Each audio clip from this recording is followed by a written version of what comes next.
अब चलिए दोहा नंबर यहाँ पे 6 देख लेते हैं। और दोहा नंबर 6 में ये देखना है कि यहाँ पर प्रसंग, तो संदर्भ वही हो जाएगा, प्रसंग देख लेते हैं। प्रसंग में हो जाएगा कि लक्ष्मण जी जो है यहाँ पर श्री राम को, लक्ष्मण जी श्री राम को बहुत ही आनंदित होकर देख रहे हैं। आनंदित होकर ये देख रहे हैं कि श्री राम इस समय क्या करें, श्री राम इस समय धनुष तोड़ने ही वाले हैं। तो उन्होंने अनुभव कर लिया है और अनुभव करते हुए बहुत ही आनंदित होकर वो जो है व्यक्त कर रहे हैं।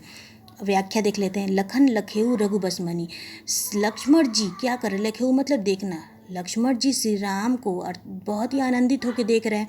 ताक्यू हर कौन दुख, और क्या देखते हैं कि वो ताक्यू श्री राम जी ताकते हैं, देखते हैं, किसको देखते हैं, हर कौन दुख। हर कौन दुख मतलब होता है धनुष और बाण। श्री राम जी धनुष और बाण को देख रहे हैं, हर कौन दुख को देख रहे हैं। पुलकी गात बोले वचन, पुलकित गात मतलब बहुत ही आनंदित होकर, बोले वचन अपनी वाणी को वो बोल रहे हैं।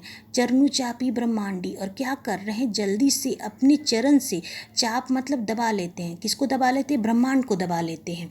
लखन लखेऊ रघुबस मणि, श्री लक्ष्मण जी जो है श्री राम को, रघुकुल की मणि को देख रहे हैं। ताकू हर कोंदुक, और श्री राम जी जो है हर कोंदुक अर्थात धनुष बाण को देख रहे हैं। और आनंदित होकर लक्ष्मण जी बोल रहे हैं, और बोलते बोलते वो क्या करते हैं, जल्दी से ब्रह्मांड को अपने पैरों से दबा लेते हैं, क्योंकि उनको लग रहा है कि बहुत ही उथल पुथल होने वाला है ब्रह्मांड में धनुष तोड़ने से।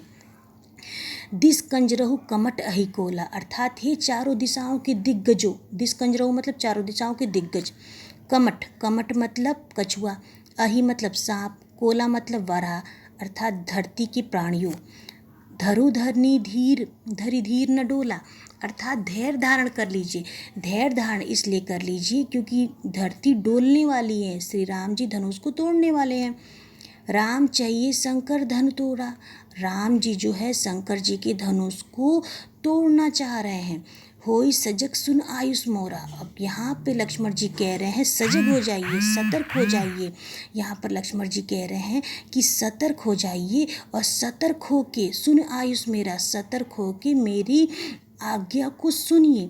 चाप समीप रामू जब आए, जब चाप मतलब होता है धनुष बाण, धनुष बाण के पास जब राम जब आए, नर नारी सुर सुकृत मनाए, उसी समय सारे नर और नारी जो है अपने अपने पूर्ण कर्म को याद करने लगे हैं। सबका संशय अरु अज्ञान, सबका संशय और अज्ञान क्या है कि श्री राम जी धनुष नहीं तोड़ पाएंगे। मंद महिप कर अभिमानु, और जितनी भी वहाँ पर अभिमानी राजा हैं, नीच राजा है, वो यही सोच रहे हैं कि धनुष हमसे नहीं टूटा तो क्या श्री राम से टूटेगा। सबका सोच यही है। भृगपति केरी गर्भ गरुआई, अर्थात भृगपति मतलब परशुराम का क्या हो गया, गर्भ, गर्भ मतलब गर्व। परशुराम का गर्व क्या है, जो गुरुआई मतलब उसका भारीपन, धनुष बाण का जो भारीपन है वही परशुराम का गर्व है कि धनुष तो किसी से उठेगा ही नहीं। सुर मुनि केरी कंदराई, और जितने भी सुर हैं, जितने भी देवता हैं, मुनि ऋषि मुनि है, केरी कंदराई, उनका जो सोच क्या है कि ये धनुष जो है श्री राम से उठेगा ही नहीं, तो सब अपनी सोच में डूबे हुए हैं। सिय कर सोच जनक पछतावा, सिय कर सोच, सीता जी का भी तो सोच यही है ना कि पता नहीं श्री राम धनुष तोड़ पाएंगे कि नहीं। जनक का पछतावा, जनक भी बहुत पछता रहे हैं कि मैंने कैसा स्वयंवर रख दिया, पता नहीं श्री राम धनुष तोड़ पाएंगे कि नहीं तोड़ पाएंगे। रानी कर दारुण दुख दावा, और रानियों का कारुणिक दुख भी तो यही है कि श्री राम धनुष तोड़ पाएंगे कि नहीं तोड़ पाएंगे। रानियाँ क्या कहती, श्री राम को सुकुमार समझ रही हैं ना। शंभु चाप बड़ बोहित पाई, तो सभी क्या किए हैं, शंभु चाप नामक जहाज को पा गए हैं, अर्थात यहाँ पर धनुष बाण को जहाज बना दिया गया है, जहाज का रूप दे दिया गया है। तो शंभुचाप नामक बड़े से जहाज को पाकर सभी उस पर चढ़ गए हैं। चढ़े जाई सब संग बनाई, तो सब उस शंभुचाप नामक बड़े से बोहित को पाकर, जहाज को पाकर उस पर चढ़ गए हैं। सही का नहीं चढ़ गए, उस अपनी सोच से उस पर चढ़ गए हैं। ध्यान दीजिएगा, सब अपनी सोच को लेकर उस बड़े से जहाज पर चढ़ गए हैं, जो जहाज धनुष और बाण है। राम बाहुबल सिंधु अपार, अब यहाँ पे ये कहा जा रहा है कि राम का जो बाहुबल है वो विशाल समुद्र है, राम का जो बल है वो समुद्र की तरह है। चहत पारु नहीं कोई कढ़ारू। अब केवल क्या चाहिए, अब केवल उस विशाल समुद्र में उस जहाज को चलाने वाला चाहिए, अर्थात कोई कढ़ारू चाहिए। वो जब कोई कढ़ारू मिल जाएगा तो क्या करेगा, उस विशाल समुद्र से उस जहाज को पार करा देगा। अर्थात कोई ज्ञान देने वाला चाहिए। यदि कोई ज्ञान देने वाला मिल जाए तो क्या हो जाएगा, वो धनुष और बाण जो है रूपी जहाज पर बैठे हुए लोगों को समुद्र से क्या करा देंगे, पार करा देंगे।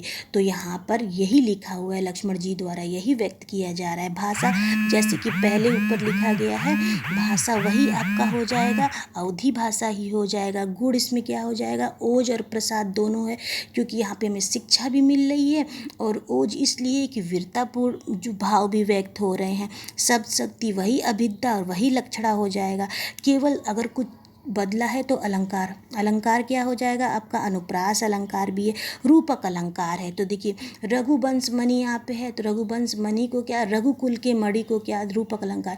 श्री राम को रघुकुल का मणि का रूप दे दिया गया है, तो यहाँ पे रूपक अलंकार हो गया। अब यहाँ पर लिखा है शंभु चाप बड़ बोहित, तो शंभु चाप बड़ बोहित में हो गया आपका रूपक अलंकार, क्योंकि धनुष बाण को क्या इसका रूप दे दिया गया है, जहाज का रूप दे दिया गया है। धनुष बाण को जहाज बना दिया गया, रूप दे दिया गया है, तो यहाँ पर भी रूपक अलंकार आपका हो जाएगा। और यहाँ पे उपमा अलंकार भी है, तो किसमें उपमा अलंकार है, शंभु चाप बड़ बोहित। तो यहाँ पर ये देखिए, ध्यान दीजिएगा, तो यहाँ पे रूपक अलंकार भी है और यहाँ पे उपमा अलंकार भी है। कैसे उपमा अलंकार भी है, क्योंकि यहाँ पर धनुष बाण की समानता जो है जहाज से की जा रही है, तो इस लाइन में जो है आपका रूपक और उपमा अलंकार दोनों हो जाएगा। लेकिन जो है रूपक अलंकार अधिक इसमें दर्शाया जा रहा है, क्योंकि रूपक अलंकार में क्या होता है, किसी को रूप दे दिया जाता है, और उपमा अलंकार में क्या होता है, जब किसी की किसी से समानता की जाती है। तो यहाँ पे रूपक और उपमा दोनों अलंकार हो जाएगा।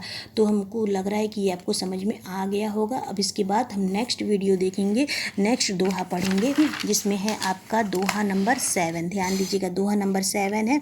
उसके बाद जब ये दोहा नंबर 7 हम पढ़ लेंगे तो फिर उसके बाद हमको नेक्स्ट लेसन क्या, तुलसीदास का वन पद पर पढ़ना है। नेक्स्ट लेसन नहीं है, तुलसीदास का ही एक भाग है, ठीक है।